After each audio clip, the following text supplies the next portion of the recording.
Cosmo health நேயர்களுக்கு வணக்கம். நம்ம இன்றைக்கி சித்த மருத்துவத்தில் தோல் நோய்களுக்கான சிகிச்சை முறைகளை சித்தர்கள் என்னென்னலாம் சொல்லியிருக்காங்க அப்படின்றத பார்க்க போகிறோம். நிறைய தோல் நோய்களுக்கு சித்த மருத்துவத்தில் மருந்துகள் இருக்கா? அதாவது எல்லாரும் என்ன பண்ணுறாங்கன்னா, சித்த மருந்துகளை ரொம்ப சீக்கிரத்தில் குணமாகணும் அப்படின்னு சொல்லிட்டு ஒரு வாரமோ ஒரு மாதமோ இல்லை 2 மாதமோ மருந்துகளை சாப்பிட்டுட்டு எல்லா நோய்களும் என்ன பண்ணுறாங்கன்னா பொதுவாக சொல்லிடுறாங்க. அது குணமாகலை, நாள்பட்டு சாப்பிட்ணும், பத்திய முறைகள் நிறைய கொடுக்குறாங்க, எங்களால் பத்தியமே இருக்க முடியல. இந்த மாதிரி நிறைய தவறுதலான கண்ணோட்டத்திலேயே சித்த மருத்துவ முறைகளை நம்மளுடைய தமிழ் மருத்துவத்தை அழிச்சிட்டே வரும். செதில் உதிர் நோய் எடுத்துக்கிட்டோம் அப்படின்னா இப்போ நிகழ்காலங்களில் பெருமளவு நிறைய பேருக்கு இருக்குது. இது நம்மளுடைய மூதாதையர்களுக்கு இருந்ததுனாலையோ இல்லை நிறைய மனவேதனை உடையவர்களுக்கோ இல்லை எந்த காரணமே இன்றியோ வரக்கூடிய ஒரு நோயாக இருக்குது. இதுக்கு சித்த மருத்துவத்தில் நிறைய மருந்துகள் இருக்குது. நார்மலாக நம்ம இப்போ பார்க்கக்கூடிய சிவனார் வேம்பு குழித்தைலமாக இருக்கட்டும், பரங்கிப்பட்டை சூரணங்களாக இருக்கட்டும், அதே போல் சித்த மருத்துவத்தில் பயன்படுத்தக்கூடிய ஸ்பரிச சஞ்சீவி போன்ற நிறைய உன்னதமான மருந்துகள் சித்தர்கள் கொடுத்துருக்காங்க. அதில் ஆர்ஜிஎம், நந்தி மெழுகு, இந்த மாதிரி பெருமருந்துகளே நம்ம சொல்லலாம். இந்த மருந்துகள்லாம் நீங்கள் முறையான சித்த மருத்துவர்களாண்ட நீங்கள் மருந்தாக எடுத்துக்கிறீங்க அப்படின்னா கண்டிப்பாகவே செதில் உதிர் நோய் நாள்பட்டு நம்ம மருந்துகள் சாப்பிட்டாலும், அதாவது ஒரு சிலருக்கு ஓராண்டுகள்லையும் ஒரு சிலருக்கு 2 வருஷம் 3 வருஷம் நம்ம கண்டினியூவாக நம்ம சாப்பிட்டாலும் அந்த செதில் உதிர் நோயின்னு சொல்லக்கூடிய சோரியாசிஸ் நிரந்தரமாகவே சரியாகும். ஒரு முறையான சித்த மருத்துவரை நீங்கள் நாடி போய் எடுத்துக்கிறீங்க அப்படின்னா கண்டிப்பாக இந்த நோய் எவ்வளவு நாட்கள் நம்ம மருந்து சாப்பிட்ணும். ஒரு சில நோய்களுக்கெல்லாம் சொல்லிவிடுவாங்க, சாதாரண நமக்கு சொறி சிரங்கு போன்ற நோய்களாக இருந்தால் வெறும் 3 நாட்களில் சரியாகக்கூடிய தோல் நோய்கள் இருக்குது. அதே மாதிரி 1 வாரங்கள் சாப்பிட்டா சரியாகக்கூடிய தோல் நோய்கள் இருக்குது. ஒரே நாளில் சரியாகக்கூடிய விஷக்கடியினால் ஏற்படக்கூடிய தோல் நோய்கள்லாம் நிறைய இருக்குது. அதெல்லாம் உங்களுக்கு வெகு சீக்கிரத்தில் சரியாகும். ஆனால் இந்த கரப்பான் எக்ஸிமாவோ இல்லை இந்த சோரியாசிஸோ இல்லை இந்த வெண்குஷ்டமோ நமக்கு நாள்பட்டு நம்ம மருந்துகள் எடுத்துக்கிறதுனால மட்டும்தான் பக்க விளைவுகளே இல்லாமல் சரியாகும். அதை கண்டிப்பாக எல்லாருமே புரிஞ்சுக்கணும். நாள்பட்டு எடுத்துக்கக்கூடிய ஒவ்வொரு மருந்துகளுமே நம்ம உடலுக்கு எந்த பக்க விளைவுகளுமே கொடுக்காம நம்ம நோயை முற்றிலுமாக சரிப்படுத்துறது மட்டும் இல்லாமல் வேறு யாருக்கும் பரவாமலும் இது பார்த்துக்கும். இப்போ நம்ம இந்த சோரியாசிஸ்க்கான மருத்துவ முறைகளும் கரப்பானுக்கான மருத்துவ முறைகளும் அதே மாதிரி வெண்புள்ளிகள் இந்த வெண்குஷ்டத்துக்கான மருத்துவ முறைகளும் மருந்துகள் எல்லாமே வெவ்வேறான மருந்துகளாக தான் இருக்கும். நீங்கள் கரப்பானுக்கு எடுத்துக்கக்கூடிய மருந்துகள் பார்த்திங்க அப்படின்னா நிறைய பேருக்கு இப்போ கரப்பான் இந்த எக்ஸிமா பிரச்சனை நிறைய பேருக்கு இருக்குது. அதுவும் மாலை நேரத்தில் ரொம்ப நமிக்கும், கருப்பு கருப்பாக தடிச்சு போயிடும். அதை நீங்கள் நிறைய சொறிகிறீங்க அப்படின்னா அதிலேருந்து ஒரு மாதிரி நீர் வடிஞ்சிட்டே இருக்கும். இந்த மாதிரியான பிரச்சனைகள் இருந்துகிட்டே இருக்கும். இதுக்கு நீங்கள் சித்த மருத்துவத்தில் மேற்பூச்சாகவும் உள்ளுக்கு கொடுக்கக்கூடிய மருந்துகளை நீங்கள் எடுத்துக்கிட்டாவே போதும். நிறைய உங்களுக்கு மருந்துகளை நீங்கள் எடுத்துக்காமல் ரொம்ப வெகு சீக்கிரத்திலே உங்களுக்கு சரியாகும். அதே போல் நம்ம இதுக்காக நிறைய சித்த மருத்துவர்கள் என்ன பண்ணுறாங்கன்னா டயட் நிறைய கொடுக்குறாங்க. எங்களுக்கு நாங்கள் எப்படி இது உணவுப் பொருட்களில் சாப்பிடவே கூடாது, எனக்கு ரொம்ப விருப்பமான உணவுகள்லாம் கூட அவங்க சாப்பிடவே கூடாது அப்படின்னு சொல்லிடுறாங்க. நாங்கள் அந்த மாதிரி இருக்கிறதுனால தான் நாங்கள் சித்தா மருந்தே நாங்கள் எடுத்துக்கிறது இல்லை. இப்போ நீங்கள் எங்களுக்கு எந்த டயட்டுமே இல்லாமல் வெறும் மாத்திரை மாதிரி நீங்கள் கொடுத்தீங்கன்னா எங்களுக்கு சரியாயிடுமா அப்படின்னா எந்த சித்த மருத்துவராலையும் அந்த மாதிரி கொடுக்க முடியாது. ஒரு தோல் நோய்கள் இருக்குது அப்படின்னா அதுக்கு நமக்கு அசைவ உணவுகளில் கோழிக்கறியோ, அப்புறம் கருவாடு, பாகக்காய், அகத்திக்கீரை, சிறுகீரை, அப்புறம் கத்திரிக்காய், முட்டை, இந்த மாதிரி இருக்கக்கூடிய ஒவ்வொரு நோய்களுக்கு தகுந்த மாதிரியான உணவு முறைகளை கட்டுப்பாடுகள் நம்ம கண்டிப்பாக இருந்து தான் ஆகணும். அந்த கட்டுப்பாடுகளோடு சாப்பிட்றீங்க அப்படின்னா தான் உங்களுக்கு கொஞ்சம் வெகு சீக்கிரத்தில் குணமாகும். இந்த கட்டுப்பாடுகளே இல்லை, என்னால் கட்டுப்பாடுகளே இருக்க முடியாது, நான் மருந்து சாப்பிட்டுட்டே இருக்கேன் அப்படின்னா நீங்கள் தாராளமாக மருந்து சாப்பிட்டுட்டே இருக்கலாம். குணமடையக்கூடிய கால சூழ்நிலைகள் உங்களுக்கு தாமதமாகிட்டே இருக்கும். இப்போ நாங்கள் சாதாரணமாகவே 1 வருஷம் நீங்கள் மருந்து சாப்பிட்ணும், எக்ஸிமாவுக்கு 1 இயர் மருந்து சாப்பிட்ணும் அப்படின்னு சொல்கிறேன் அப்படின்னா, இல்லை நான் எனக்கு உணவு கட்டுப்பாடே இல்லாமல் மருந்து வேணும்னு சொல்லிட்டு நீங்கள் மருந்துகள் எடுத்துக்கிறீங்க அப்படின்னா சித்த மருத்துவத்தில் அதுக்கான வழிமுறைகளும் இருக்குது. ஆனால் நீங்கள் 1 வருஷம் சாப்பிடக்கூடிய மருந்தை நீங்கள் தொடர்ச்சியாக ஒரு 2 வருஷமோ 3 வருஷமோ சாப்பிட்ற மாதிரி இருக்கும்.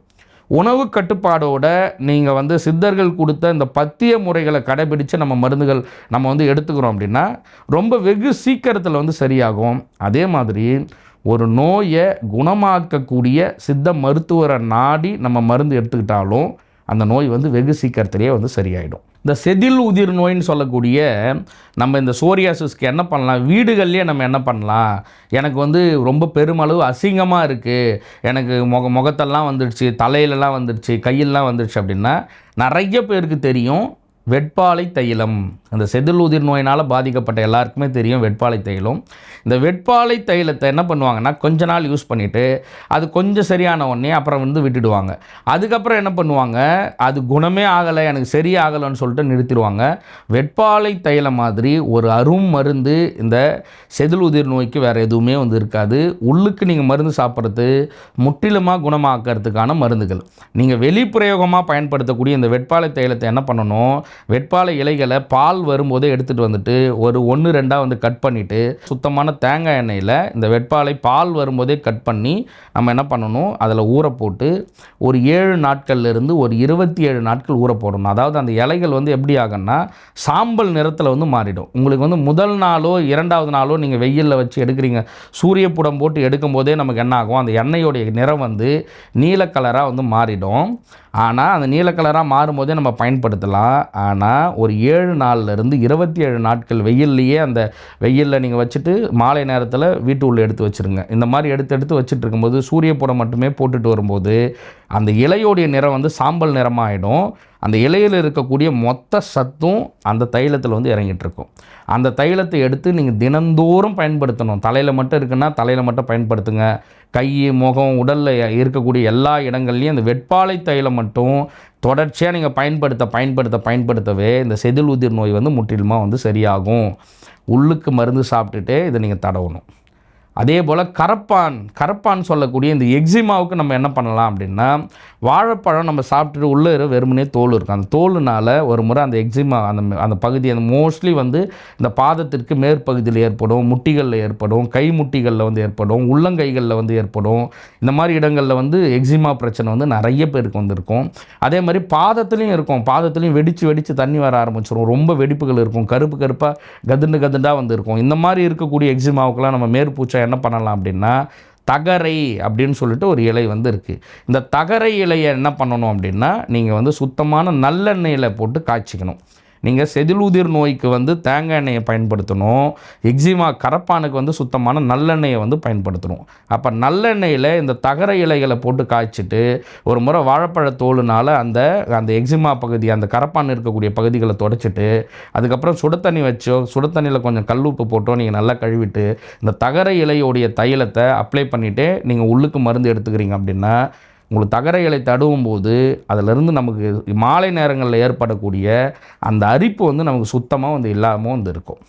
இல்லை எனக்கு வந்து சிறு பூச்சிக்கடி மாதிரி இருக்குது, ஒரு வண்டு கடி மாதிரி தெரியுது, எனக்கு இப்போ தான் ஒரு வண்டு கடிச்சதை நான் வந்து பார்த்தேன், வண்டு தான் கடிச்சது அப்படின்னு சொல்லிட்டு நான் பார்த்தேன் அப்படின்னு சொல்கிறீங்க அப்படின்னா வெறும் பூண்டும் கொஞ்சம் கல்லுப்பும் கொஞ்சம் வந்து சின்ன வெங்காயமும் 3த்தையும் நல்லா போட்டு நசுக்கிட்டு அந்த கடிவாயில் சும்மா வச்சிங்க அப்படின்னாவே அந்த அந்த வண்டு கடியோடைய அந்த விஷம் உடனே வந்து சரியாயிடும். அதனால் எந்த பக்க விளைவுமே வந்து நமக்கு ஏற்படாது இருக்கும்.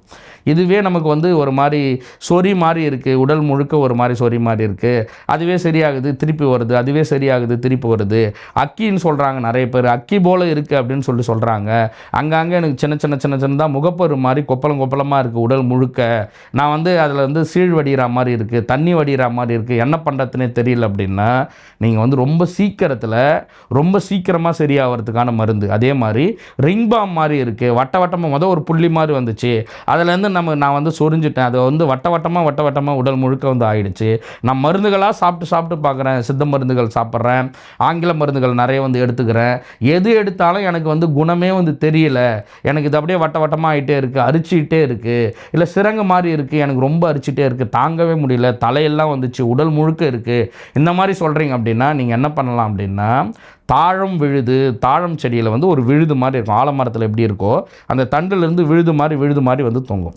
அந்த தாரம் விழுதை எடுத்துகிட்டு வந்துட்டு கஷாயம் வச்சு அதை வடிகட்டிட்டு அதில் கொஞ்சம் வெல்லம் கலந்து குடிக்கிறீங்க அப்படின்னா ஒரு 3லிருந்து 5 நாட்களுக்குள்ள இந்த மாதிரி ரிங் பாமு, அப்புறம் அந்த சின்னதாக கொப்பளமாக நீர் வரக்கூடிய அந்த அக்கி போல் இருக்கக்கூடிய கட்டிகள், அக்கி, இது எல்லாமே ஒரு 3லிருந்து 5 நாளுக்குள்ளவே உங்களுக்கு வந்து குணம் தெரியும். அதை கொஞ்சம் கண்டினியூவாக சாப்பிட்டு நிரந்தர தீர்வையை நீங்கள் வந்து கொடுத்துக்கலாம். ஒரு சிலருக்கு இது சரியாயிடும், ஒரு வாரத்தில் சரியாயிடும். சரியான பிறகு ஒரு 3 மாதத்துக்கு அப்புறமோ இல்லை ஒரு 4 மாதத்துக்கு அப்புறமோ திருப்பி வந்துச்சு அப்படின்னா மறுபடியும் தாழம் விழுதோடைய கஷாயம் வெல்லம் கலந்து சாப்பிட்றீங்க அப்படின்னா முற்றிலுமாக சரியாகும். இந்த மாதிரி நிறைய மருத்துவ முறைகள் 1 2லாம் இல்லை, இந்த மாதிரி நிறைய தோல் நோய்களுக்கான நிறைய மருத்துவ முறைகளை வந்து சித்தர்கள் வந்து கொடுத்துருக்காங்க. அருகன் தைலம் கொடுத்துருக்காங்க, செதிலூதிர் தைலம் கொடுத்துருக்காங்க, பஞ்சகல்ப தைலம்னு சொல்லிட்டு கொடுத்துருக்காங்க.